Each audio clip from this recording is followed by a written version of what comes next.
La 7e manche du championnat junior WRC. Il en reste 2 manches dans ce championnat. Et pour tous les participants au junior WRC, le challenge se nomme cette fois-ci la Finlande.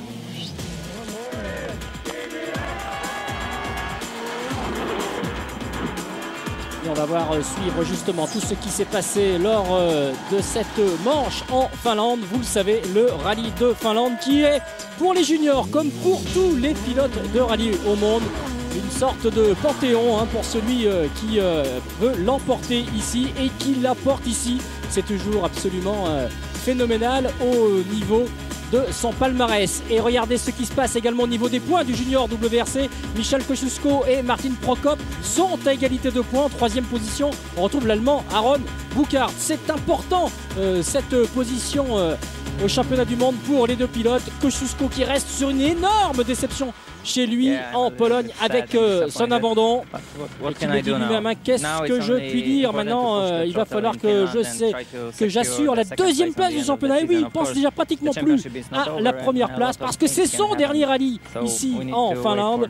Je vais essayer quand même de faire mon maximum. Bien sûr, le championnat n'est pas terminé, mais il ne sait pas trop quoi dire Kosciuszko. En revanche, du côté de Martin Prokop, il y a une grande chance d'enfin décrocher la timbale. Après lui aussi, un rallye en Finlande, en Pologne, pardon, assez moyen. Je n'étais pas du tout dans le rythme, mais j'ai très vite compris que de toute manière, je ne pourrais pas l'emporter. J'espère que tout va changer ici. Ils sont pas très nombreux encore une fois, les pilotes du junior WRC. Il y a le retour, on l'a dit, on vient de le voir, d'Aaron Bukart. Il y a également Kevin Abring qui a 20 ans a été donc le plus jeune vainqueur d'une manche de junior WRC. C'était en Pologne justement. Retour également de Kalle Pinomaki, le pilote local. On retrouve Kevin Abring qui espère continuer sur sa lancée, qui, comme il le dit lui-même, progresse à chaque sortie sur la terre. Pinomaki lui aussi, il a encore droit à une wildcard comme l'on dit pour venir participer à ce rallye et on a besoin du fameux Sisu et donc de ce rythme, de cette vista qu'ont les Finlandais pour aller le plus vite possible aussi, mais ce sera forcément un adversaire dangereux pour les prétendants au titre mondial et à ceux donc qui vont se battre tout au long de ces 3 jours de course, 23 spéciales, 345 km autour, bien sûr, vous le savez, de Jyväskylä avec, bien comme rendez-vous, bien évidemment, des bosses et des virages masqués. Toujours ce rallye de Finlande que l'on appelait Millak, rappelez-vous, à une époque, qui est carrément celui des 10 000 bosses et des 10 000 virages avec Martin Prokop et Michal Kosciuszko qui commence par une petite spéciale, super spéciale de 2 km. Ce n'est pas très long, il n'y a pas beaucoup de bosses. Il y a en revanche beaucoup de monde pour assister à cette première victoire très honorifique de Martin Prokop. La première journée autour de Jyväskylä, une boucle qui se répète l'après-midi. 9 spéciales au compteur, 131 km à parcourir avec un petit retour justement du côté de la super spéciale. Regardez les durées, la longueur des étapes, 22 km 29 pour la plus longue. Allez, petite mise en bouche dès le matin devant toujours un public averti et toujours très nombreux au long des spéciales. Alors c'est lui qui part en tête, Martin Prokop qui ouvre la route pour les 8 pilotes engagés en junior WRC sur ce rallye de Finlande. Un Martin Prokop qui va tout de suite rentrer dans le rythme. Il va signer 3 scratchs d'affilée. C'est un petit peu plus difficile pour son adversaire Michal Kosciuszko. Problème de pédale de frein un petit peu spongieuse. Il ne cesse de contrôler, de régler sa répartition de frein. Il va chuter jusqu'à la 5e place avant de remonter jusqu'à la 3e. Un début de rallye très difficile pour Michal Kosciuszko.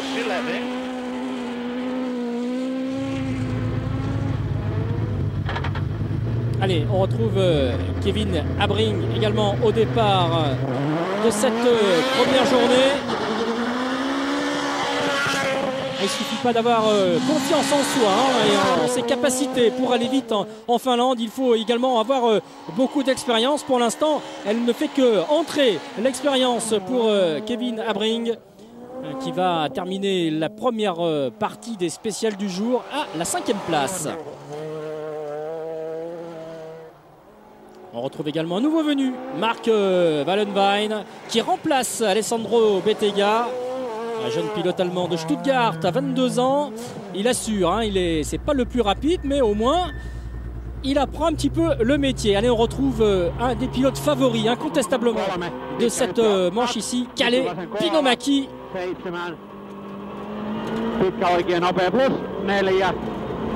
Le pilote qui est né à 160 km d'Helsinki. Grosse attaque pour Pinomäki qui a bien failli y laisser un petit peu de mécanique ici. Martin Prokop, on le retrouve, il est carrément impérial. Martin Prokop en ce début de course. On rappelle qu'il a la possibilité de remporter le titre de champion du monde au terme de cette course en cas de succès et en cas à partir du moment où il va terminer devant Michal Prochuzko qui lui, on le rappelle, fait donc sa dernière manche de la saison ici. Tout va bon, tout va bien pour Martin Prokop. Prendre le plus de plaisir possible et essayer de contrôler la première place. Et puis essayer de contrôler Pinomäki. Pour l'instant, tout va fort bien pour moi. Problème de frein pour Kalle Pinomäki qui a perdu les freins après 300 mètres au départ d'une spéciale. Ensuite, c'est revenu, mais on a vu, c'est fait quand même une belle chaleur. À part ça, bien ensuite, c'est revenu et puis tout a bien fonctionné pour moi. Je continue à attaquer très fort. On est 3e pour l'instant. C'est pas terrible. Là maintenant, je vais quand même ne pas prendre trop de risques. Les positions donc après 5 spéciales. Déjà 6 secondes et demie d'avance pour Prokop sur Pinomäki. Et Kościuszko, vous l'avez vu, est déjà pratiquement à plus de 20 secondes. Le public est toujours aussi nombreux pour cette deuxième partie de la journée.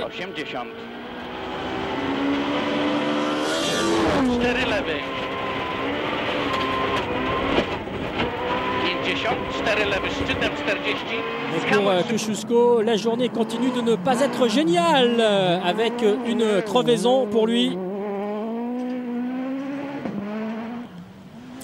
Va retourner encore à la 5e place. Ça va être dur pour garder tout espoir de couronne. Un problème également de crevaison pour Kevin Abring. Kevin Abring qui va rouler ensuite au ralenti tout au long de cette spéciale. Il va même être doublé. On le voit ici en caméra embarquée par Kalle Pinomäki. Il va chuter à la 8e place, le jeune pilote néerlandais.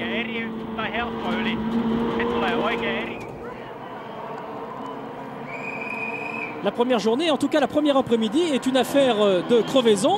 Johan Bonato, le pilote français de Suzuki également, va être victime d'une crevaison. C'est dommage pour lui parce qu'il pouvait envisager une place sur le podium au terme de la première journée. Il va toutefois sauver la 4e place de cette première journée. On retrouve justement également un des pilotes les plus rapides, les plus constants, également Aaron Bouchard. Il avait décidé le matin de ne pas prendre trop de risques dans la première boucle et puis d'attaquer un petit peu plus dans la deuxième. Son pari semble gagner. Il est revenu à la 3e place du classement général provisoire. Un qui avait pris le pari, lui, d'attaquer et d'imprimer son rythme sur cette course, c'est Martin Prokop. Et là encore, le pari est en passe d'être tenu. Il ne cesse d'accentuer son avance au point d'avoir 14 secondes, 4 d'avance sur Pinomäki au terme de la première journée. Bouchard Bonato, donc on l'a dit, Michal Kościuszko un petit peu plus loin et Mark Wallenwein, vous le voyez, eh bien, il est tout simplement 7e. Tout va bien pour le jeune Allemand qui apprend le métier. Mais regardez l'état de la roue et du pneu de la voiture de Kościuszko. Demain, on va rester sur le même rythme, essayer de garder également la position et de maintenir Pinomäki à distance. C'est tout ce que je peux faire. Pour l'instant, la vitesse va.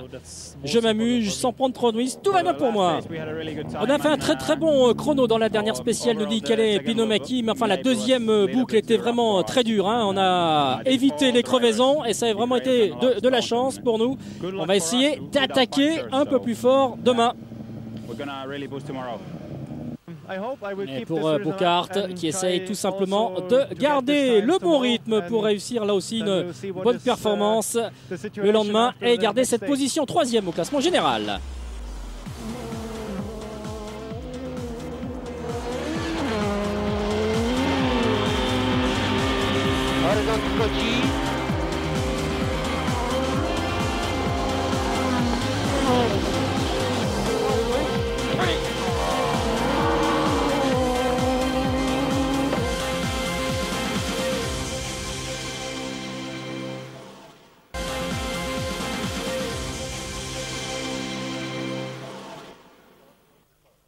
Le plat de résistance au menu du rallye de Finlande, c'est la deuxième journée, 167 km à couvrir.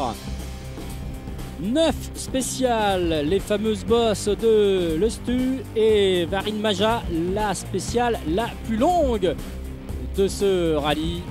2 assistances également. Regardez, la 19e spéciale, pratiquement 30 km à parcourir dans les forêts finlandaises. Rappel un petit peu du classement avec Prokop qui dispose de 12 secondes 4 d'avance. Bouckaert est déjà plus d'une minute et Kosciuszko pratiquement à 1 minute et demie. La surprise, c'est de retrouver un petit peu de pluie seulement pour la matinée, mais cela suffit pour enlever la poussière et aussi avoir désormais une piste un petit peu plus boueuse pour les participants de cette manche de junior WRC. Ça n'empêche pas Martin Prokop de repartir à l'assaut et d'attaquer également très très fort.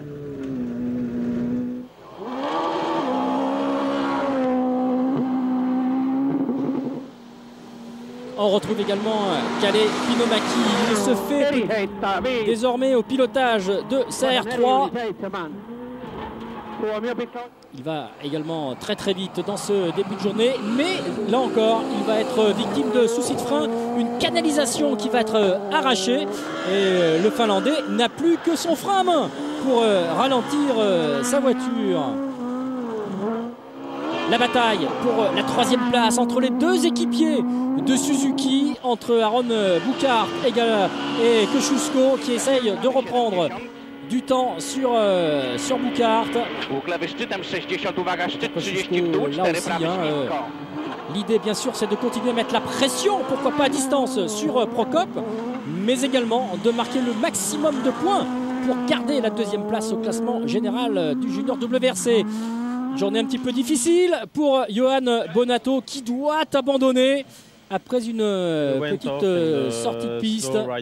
On est sorti dans un virage serré à droite, mais manque de chance, alors qu'il y a souvent beaucoup de spectateurs dans toutes les spéciales en Finlande. Eh bien moi j'étais sortir de la route à un endroit, il n'y en avait pas, la voiture n'est pas trop endommagée, mais on n'a jamais pu être aidé pour repartir. C'est dommage pour Johan Bonato qu'on devrait revoir prochainement en Espagne. On retrouve Kevin Abring qui s'est pris une énorme bosse dans cette fameuse spéciale de l'Östu.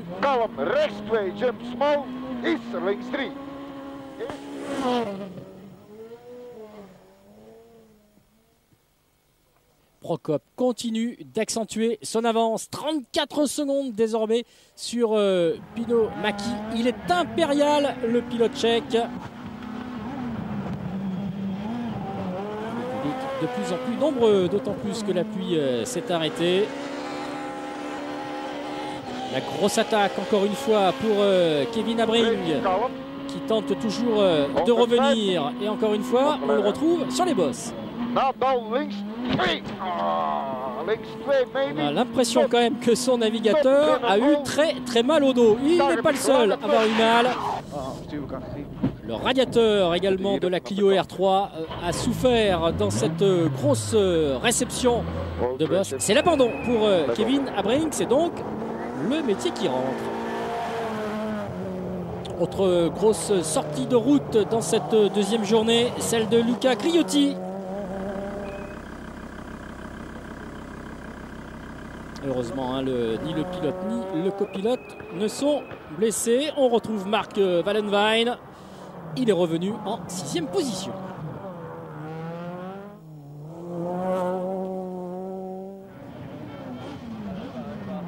L'équipier de Boucard et Kosciuszko, l'Italien Simone Bertolotti, à la 5e place avec sa Suzuki Swift.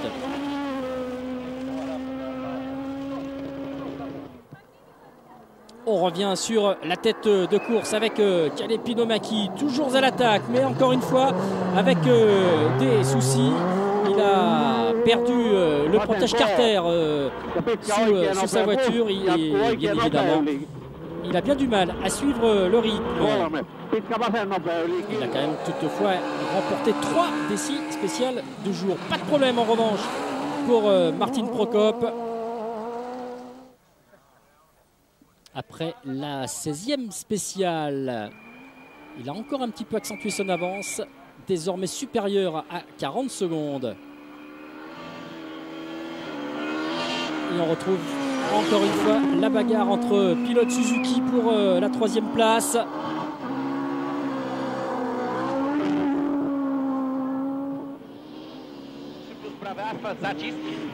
Kosciuszko, il a le couteau entre les dents dans cette fin de journée. On suit son chrono par rapport à celui de Aaron Boucard pour pourquoi pas aller chipper la 3e place au pilote allemand.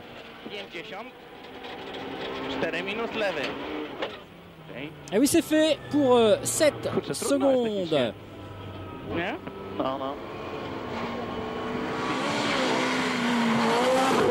voiture réparée pour Pinomaki.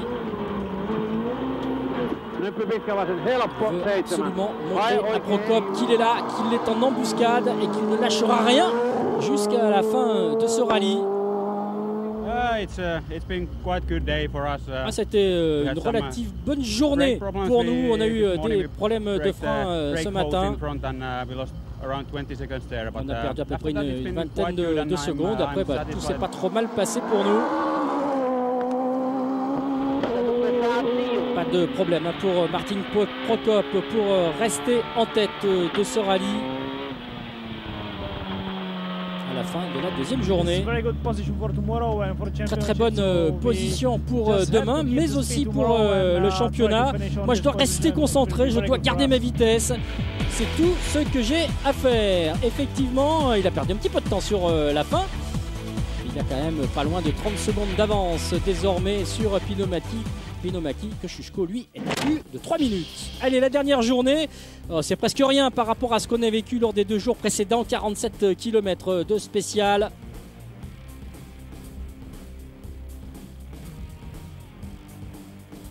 Avec juste une petite spéciale de 6 km 50 pour terminer.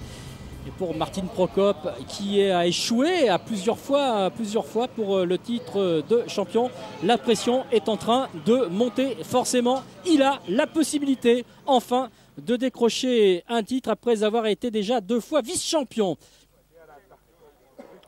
Le public est toujours aussi nombreux, le ciel un petit peu couvert. Les choses sérieuses commencent avec, comme toujours depuis le début de ce rallye, Prokop à l'assaut des spéciales du jour.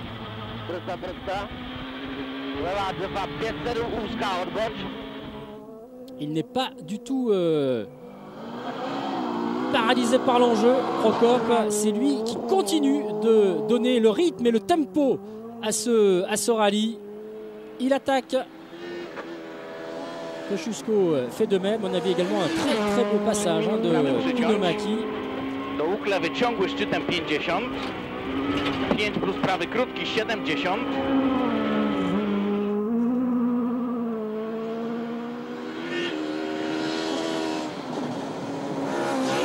La grosse attaque sortie par Aaron Boucard.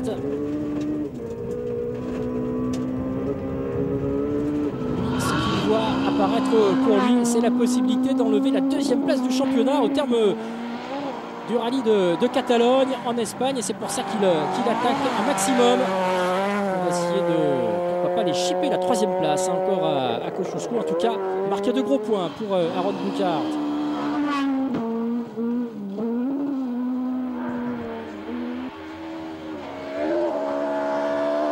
Bertolotti qui s'apprête à terminer en 6e position de ce rallye.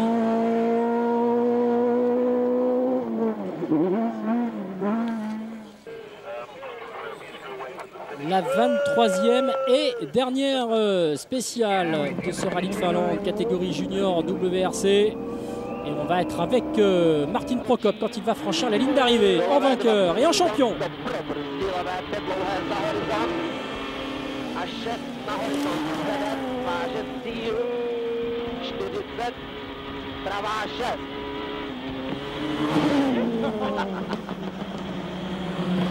Et voilà, c'est fait. Martin Prokop, 26 ans, champion du monde junior WRC 2009. Il succède à un certain Sébastien Ogier. Ça fait 5 ans qu'il était en championnat junior WRC. Et le voilà enfin donc champion du monde. C'est incroyable. On est vraiment très très heureux. Et obtenir un résultat de la sorte après plusieurs années de tentatives, après avoir échoué plusieurs fois, c'est vraiment incroyable. Je suis très très heureux. Ouais, il ne sait pas trop quoi dire, Martin Prokop, c'est vrai. En tout cas, très très beau succès pour le pilote Citroën. Encore une Citroën, en tout cas pour Citroën, c'est un nouveau titre dans la catégorie. Michel Kosciuszko, lui, il se dit que ce sera peut-être pour la saison prochaine. C'était la dernière fois qu'il arrivait à un point stop en fin de spécial pour lui cette année. Et il félicite bien sûr Martin Prokop. Il a fait un excellent travail cette année. Je me suis bien amusé à me battre contre lui. Et je suis content du résultat. Le résultat de la course, le voilà. Kalle Pinomäki qui a quand même perdu 25 secondes, pas loin, dans cette dernière journée. Au niveau des points, 10 points pour Prokop. Bien évidemment, qui arrive en champion donc au niveau de son assistance et de sa famille. 3 victoires sur 5 participations jusqu'à maintenant. Et c'est le premier pilote d'Europe de l'Est à décrocher un titre mondial en rallye.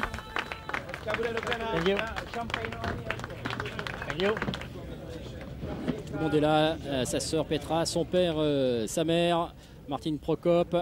Et donc qui succède, hein, on l'a dit, à Sébastien Ogier, mais également à des pilotes comme Dani Sordo et un certain Sébastien Loeb qui ont été champions du monde avant lui sur une Citroën. Voici le classement du championnat du monde, donc 46 points pour Prokop. Il ne peut plus être rejoint ni par Kosciuszko qui ne sera plus là, ni par Bouchard qui sera toujours là, lui, en revanche en Espagne. En Espagne, où sera également Martin Prokop. Il célébrera forcément son tout nouveau titre.